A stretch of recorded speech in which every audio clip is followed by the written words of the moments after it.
मित्रमंडळी नमस्कार। आज तारीख आहे 11 जुलै 2026 आणि या ठिकाणी no entry for heavy vehicles किंवा जड वाहनास प्रवेश बंद आणि बायपासचा वापर करा असं सांगितलेलं आहे आणि या ठिकाणी ही कमान चालू केलेली आहे। परंतु आता जाणारी वाहनं आणि माने सर तुमच्या पाठीमागे येणारी वाहनं पण मी दाखवतोय, तर ही येणारी वाहनं आहेत, तर ती जड वाहनं कशी आत येत आहेत, शहरातनं येत आहेत आणि हा बायपास असताना सुद्धा जड वाहनं जी आहेत, तर ही जड वाहनं जी आहेत ही आतून येत आहेत। तुमच्या पाठीमागे गाड्या यायला लागलेल्या आहेत, जरा थोडंसं इकडे सरा, बाजूला सरा।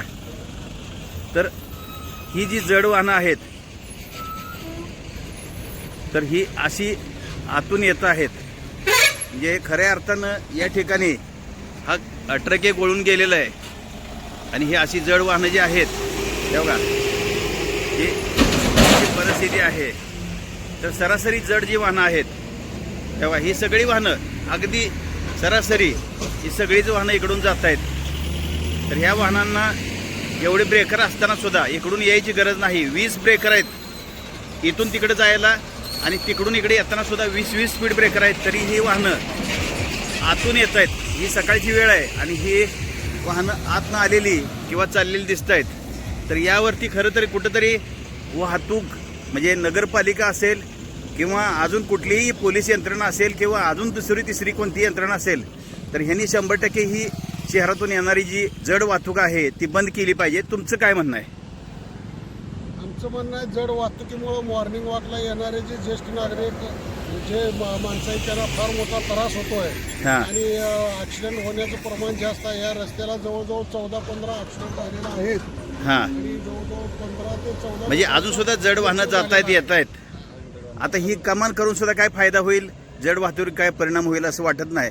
तर समोरून अजून एक मोठी गाडी आलेली आहे, ती पण आपण दाखवणार आहे आणि मग मी जातोय माझ्या मॉर्निंग वॉकला। तर ही जी परिस्थिती आहे, समोरून येणारी गाडी आपल्याला दिसेल की बाबा या गाड्या इकडून यायच्या बंद झाल्या पाहिजेत आणि यांचा जो शहरातल्या वाहतुकीलाच सर्वसामान्य माणसांना किंवा लहान मुलांना किंवा पालकांना, सकाळच्या शाळा असतात, ज्येष्ठ नागरिक असतील, सगळ्यांनाच त्रास होतोय आणि ही जी वाहतूक आहे ती खरं तर शहराच्या बाहेरनं जायला पाहिजे।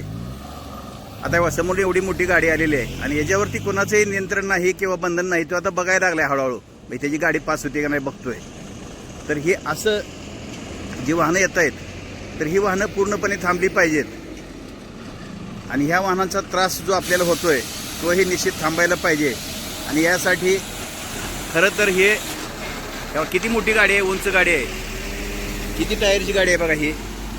तर ही वाहनं येणारी थांबली पाहिजेत आणि यासाठीच सगळ्यांनीच खऱ्या अर्थानं नागरिकांना किंवा मंगळ्यातल्या प्रत्येक माणसानं सहकार्य करून ही वाहनं बाहेरनं वळवून पाठवली पाहिजेत। तुम्ही थांबलात, धन्यवाद। समोरनं येणाऱ्या ज्या गाड्या आहेत त्या सर्रास येत आहेत आणि हे आपल्याला बघायला मिळेल की या बाहेर येणाऱ्या ज्या गाड्या आहेत तर खरं तर ही वाहतूक जी आहे ती सगळ्यांनाच त्रासदायक आहे। तर तुमचं काय मत आहे का नागरिक म्हणून? तुम्हाला काय वाटतंय का की ह्या गाड्या बाहेरनं किंवा बायपासच्या मार्गानेच यायला पाहिजेत का इथूनच गेल्या पाहिजेत? बायपासनं गेल्या पाहिजे, लोकांना धोकादायक आहे। म्हणजे हे लोकांना धोकादायक आहे, तर हे धोका थांबला पाहिजे आणि ह्या गाड्या सगळ्या बायपासनं गेल्या पाहिजेत। मग यासाठी कोणती तरी यंत्रणा असेल की? आता हा जो रस्ता आहे तो नगरपालिकेत ताब्यात आहे, मग हे सगळे जी यंत्रणा आहे ती एकमेकावर ढकलता येईल की बाबा हे माझ्याकडनं आहे, हे आमच्याकडनं आहे, हे आमच्याकडनं आहे। बायपास तर गरजेचं आहे दुरुस्त करणं। जो इन्चार्ज अधिकारी आहे ना त्या अधिकारी काय करतोय, पगार कशाला घेतो? नाही, पण आतनं शहरातनं वाहतूक गेली पाहिजे का? ही जड वाहतूक आहे, अवजड वाहतूक आहे, तर ही शहरातनं गेली पाहिजे का? दुरुस्ती करून बरं नाही, दुरुस्ती असो किंवा नसो ती जबाबदारी वेगळ्या खात्याची आहे, पण जड वाहतूक गावातलं नकोच आहे ना। हा, तर जड वाहतुकीचा आपल्याला सगळ्यांना, तुम्हाला त्रास होतोय का? आपल्या घरातल्या माणसांना नाही, वॉकिंगला जाणार नाही, घरातल्या माणसांना म्हणजे लहान मुलं शाळेत जात आहेत येतात त्यांना त्रास होतोय। हा म्हणजे हा, मग ही वाहतूक जी नको आहे तर ही कुठली तरी एक यंत्रणा सक्षम असली पाहिजे आणि ही वाहतूक 100% थांबली पाहिजे। जड वाहतूक येणार पोलिसांना अगोदर त्याला फाईन करायला पाहिजे आणि महागाई पाठवायला पाहिजे, मग येणार नाही ते। आता बघा सरासरी सगळ्या गाड्या आपल्याला इकडून जाताना किंवा येताना दिसतील, मग इथं थांबून काहीतरी इथे यंत्रणा पाहिजे की ज्या यंत्रणेनं हे सगळ्या गाड्या बायपासनं बाहेरच्या बाहेर पाठवल्या पाहिजेत। आता काही गाड्या स्वतःहून वळून जात आहेत बघा बायपासनं. काय जातात, काय जात नाहीत. काही गाड्या म्हणजे अतिशय म्हणजे जे ड्रायव्हर अनुभवी आहेत चांगले आहेत आणि बायपासने गेलेले एक वेळ म्हणजे जाताना येताना बोरा नाक्यापर्यंत नाही, पुढे आपला जो मरवडे रोड आहे तिथपर्यंत 20-20 ब्रेकर आहेत. तर हे ब्रेकर एवढे असताना सुद्धा एकदा आल्यानंतर दुसऱ्या वेळेस हे माणूस इकडून जात नाही, येत नाही.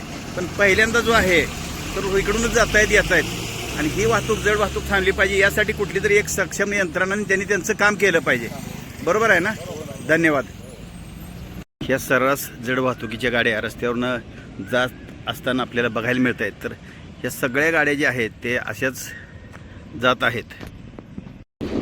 समोरून एक गाडी ती गेट क्रॉस करून चाललेली आहे आणि खालच्या बाजूने आपल्याला टायर दिसतील किंवा मेन रोडनं चाललेली गाडी आपल्याला बघायला मिळेल.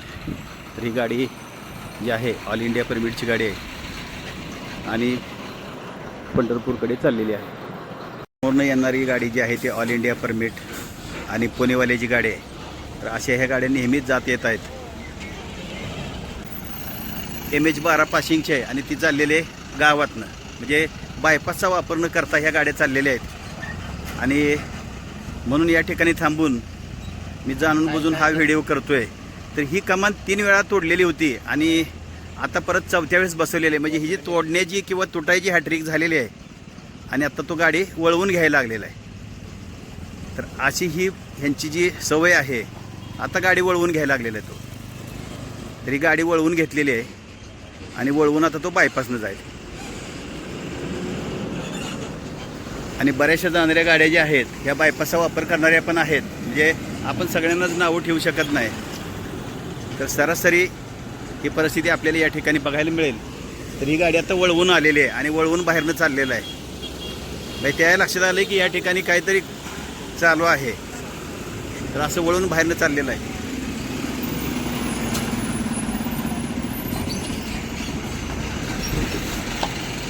आभारे नाही. तर अशी ही सर्रास समोरनं येणारी जी वाहतूक आहे तर आपल्याला या ठिकाणी बघायला मिळेल की जड वाहतुकीच्या गाड्या इथून जात आहेत, येत आहेत, बिनधास्तपणे जात आहेत. म्हणजे याच्यावरती कोणाचंही नियंत्रण नाही. तर आता ही एक गाडी चाललेली आहे, ही MH13 आहे. ही समजू शकतोय गावातली गाडी आहे, म्हणजे सोलापूर जिल्ह्यातली गाडी आहे. पण तरीसुद्धा ही गाडी गावातली नाही, कुर्डवाडीची आहे. आणि ह्या गाड्या बिनधास्तमध्ये गावात जाताना आपल्याला बघायला मिळत आहेत. दूर वगैरे जर जात असेल हां. त्याला नावीला जाय आपण. ठीक आहे ना, गावात लोड उतरायचं असेल तर ठीक आहे. आणि बाकीची वाहतूक आहे ती बायपासनं चाललेली ही पण आपल्याला बघायला मिळते.